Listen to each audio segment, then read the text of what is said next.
everyone, welcome back to another episode of A Lady's Garden, and I just wanted to do a quick garden tour of my garden late July. Hope everyone's having a great weekend, hope everyone had a great week, and I hope everyone's going to have a great upcoming week. So we're going to see some changes. I am still planting in July.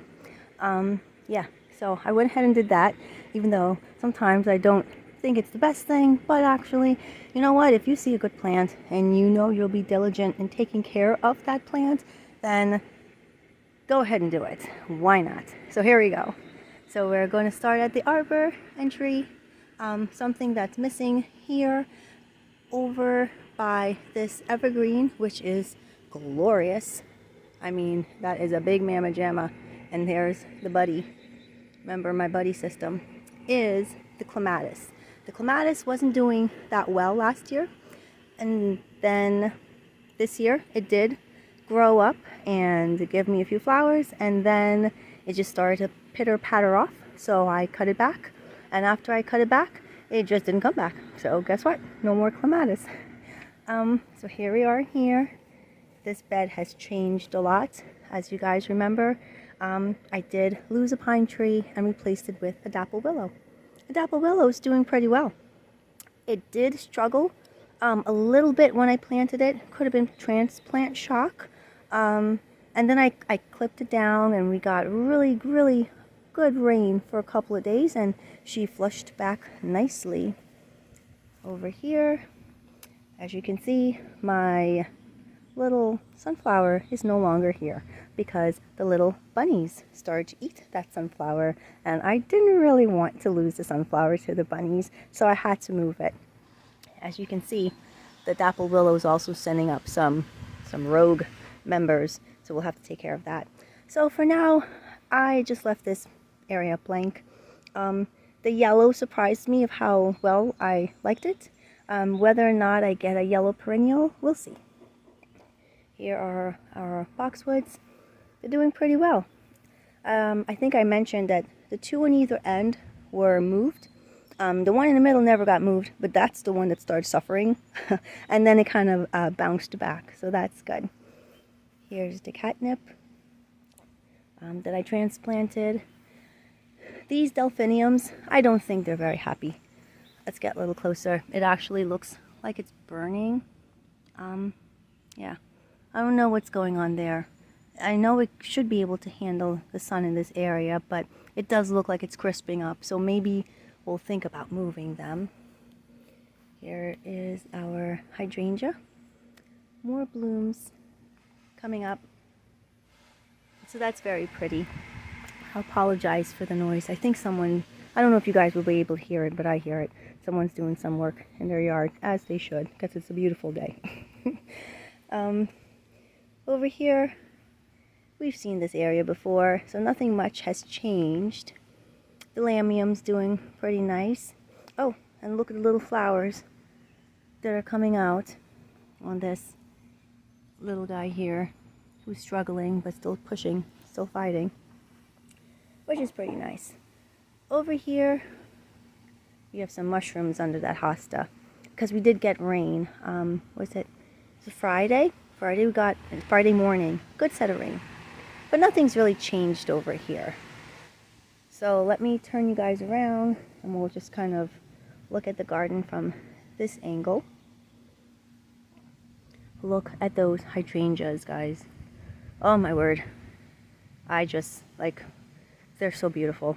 Here's our little sunflower. I couldn't believe it. The bunny really started to get down and nibble. So I just moved it. And in here, you're probably thinking, what in the world is that? That is catnip that I went ahead and I kind of cut it back. And I use it as mulch in my vegetable boxes. So anything I cut back, once it doesn't have any kind of disease or bug infestation, I'll just go ahead and kind of put it in the garden boxes. Here's our tomato plant. We have picked quite a few tomatoes this season. Very happy about it. And then here's the dahlia mix. So what took the place, the sunflower took the place of the green beans. Green beans for me, they usually do well, But then once after I harvest what I can, it usually stops producing. And so I just say, hey, okay, we had a good harvest, and I just kind of take the plant, use it as mulch somewhere, or then I just replace it with something else, and the sunflower got its space. So this is one of the things I was thinking about doing in the garden. Sometimes as gardeners, you have a wish list. I mean, I think anybody, even if you're not a gardener, you have a wish list. One of the things I was thinking about was getting window boxes for this area here above the hydrangeas. So these windows I measured are 65 inches across. That's a big window box. So I was thinking, so here are the options. So I was thinking of doing two 30-inch window boxes. And when I say boxes, I'm more thinking hay racks. And I found, oh my goodness, I found just a beautiful, beautiful hay rack. But I have to say, they are so expensive. It's something. Anyway, so I was thinking of doing two 30-inch hay racks for each window. Or I could probably do one 60-inch under each. So the window's 65, I can go down to 60, so it wouldn't span the entire window. Because I don't know if I can probably get a 65-inch window box. I'm not sure. But the one I did see that I really thought it was beautiful was 60 inches. And then after I saw cheaper ones that were a little less. But then they were 30 inches. So you would have, two side by side. Probably a little bit of space in between. Probably that I guess the I don't know what the correct term is in contractor world. But that middle white border, probably to space them out, use that as my spacer. The next thing would be in fixing them to the house. So yes, I would have to drill holes into the siding, into the house itself. That's something I guess my husband really isn't on board with. But I was kind of working the idea because I think it would look beautiful. And now in my last or a couple videos before, I mentioned about having something at the bottom. With the window box, I wouldn't put anything at the bottom. Like I wanted some kind of decorative metal trellis kind of just at the bottom of the gray cement, kind of dress it up in the wintertime. With the window boxes, that would be the dress up. It wouldn't be any need because I think your eye would just go up there. And then I can plant like pretty annuals and have it overflowing and tumbling down. So you guys get the idea. It's a thought. It's my wish list. Will it happen? I don't know. I'm still kind of working it. And again, I really like the one that I saw, but you kind of have to stay within a budget and kind of work within a budget. But by means, if a budget was not a restriction, I think all of us can probably agree to that. However, the David Austin roses, let's take a look at those. They are not blooming, but I think maybe they're just resting and they're taking on a little bit of putting on roots, as they say, but they're growing. They are growing. Oh my word, forgot to pull those weeds. Anyway, so they're putting on growth, and I'm happy with them. I'm hoping that next season, when they have a full chance to kind of sit in here, grow some roots, that I'll have beautiful roses. I did fertilize when I planted, so I hopefully it's not like an issue that they're not putting on any buds. There were buds, but I know roses tend to bloom and then they rest, so hopefully that's just the case. But they are alive and they are looking very beautiful and green. So now let's take a look at my planting in July still. So here is the Mother Mary garden, and I have added quite a few plants to the Mother Mary garden. But let's take a look first at my clearance plants.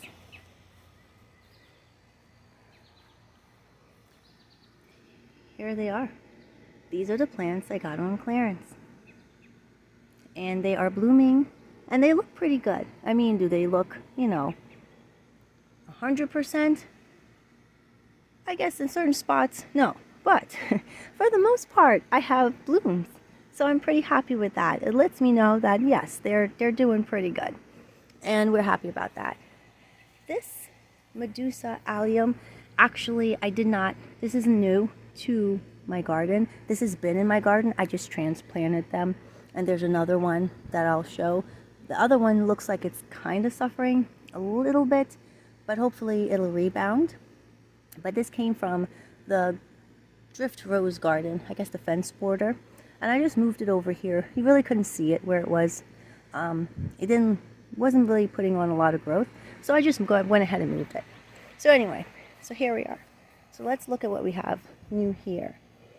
If you guys remembered, I think in the last couple videos, not the last one, maybe the one before, I talked about getting the Evolution hydrangeas.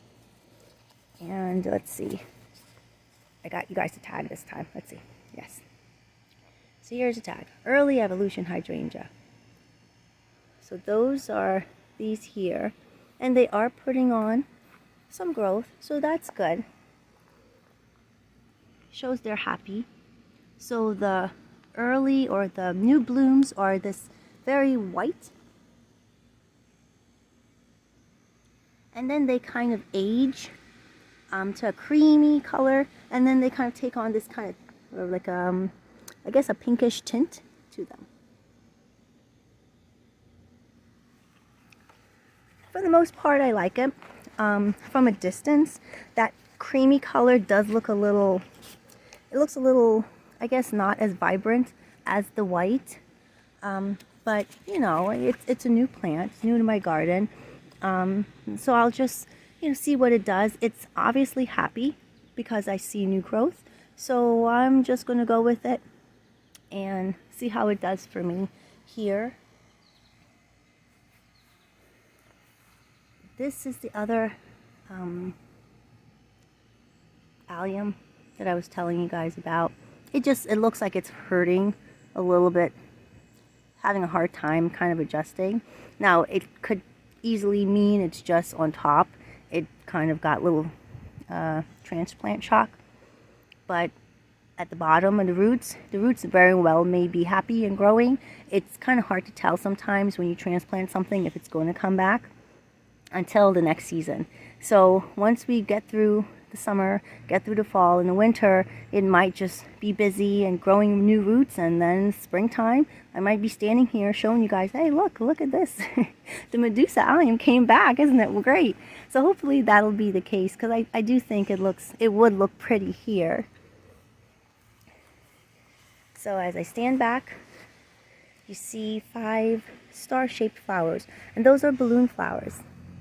So I got those, and I think I just saw a bee go inside of one of them, and you see my shadow because it's later in the day, but I think they are so cute and so sweet.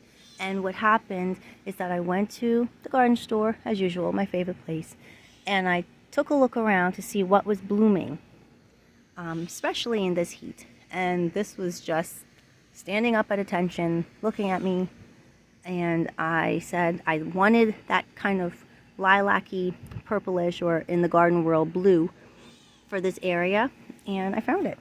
So let's take a look at this tag so you guys would know. So that's what that one is. Yes, and I got it from Lowe's. And then right above is a cranesbill perennial geranium. And let's look at this tag. So that's that version. This area does get sun. The sun is actually, on its way to set now. So it's beating against my back. And that's when this garden bed really gets sun.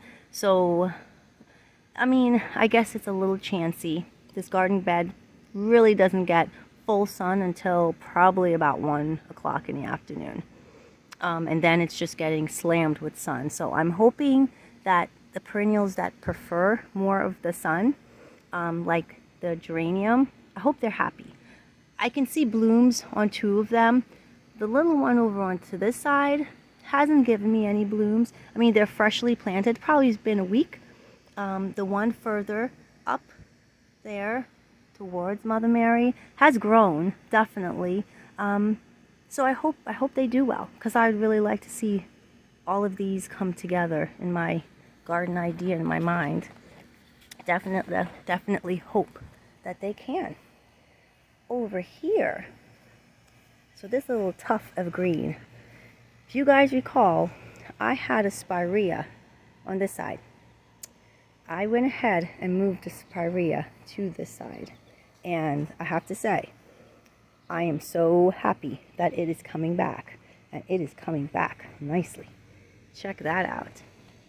Again, I don't necessarily recommend transplanting. I do it because I know I'm going to be very diligent in watering it and making sure it gets what it needs. I mean, the first day when I transplanted it, it was warm, and I had a little umbrella out here and I covered it. And then a couple days later, I left all of the foliage on top.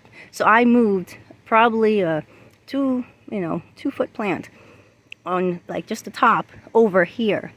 And when I did that, I left the leaves and everything, the stems up, but I knew I was chancing it. So I put the umbrella up, and then I took the umbrella down because it rained, thankfully. But then I started to see a little bit of burning, and then I just went ahead and I hacked it all back.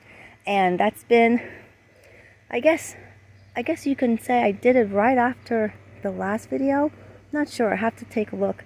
But I'm happy to report, and now we see the proof. It's coming back, so that's pretty awesome. So I'm happy about that. And then over here, this trellis, I just kind of wanted to play with it and see how it would look. And I have a bag of mulch over there. This trellis is what I had the vine on, the clematis. Had the clematis by the arbor on this trellis.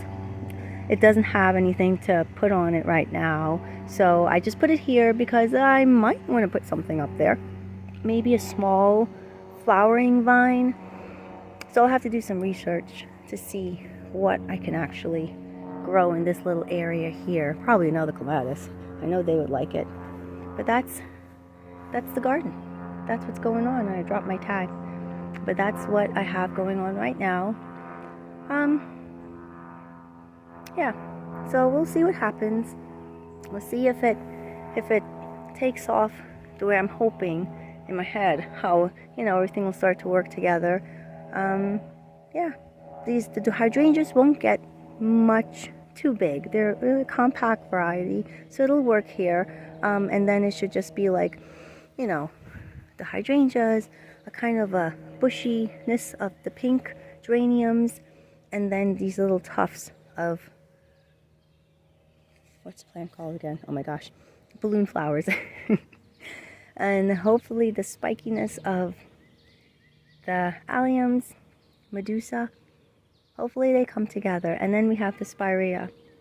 I'm still up in the air over what ground cover I would like to do here. And to be honest, you can't really even see back there.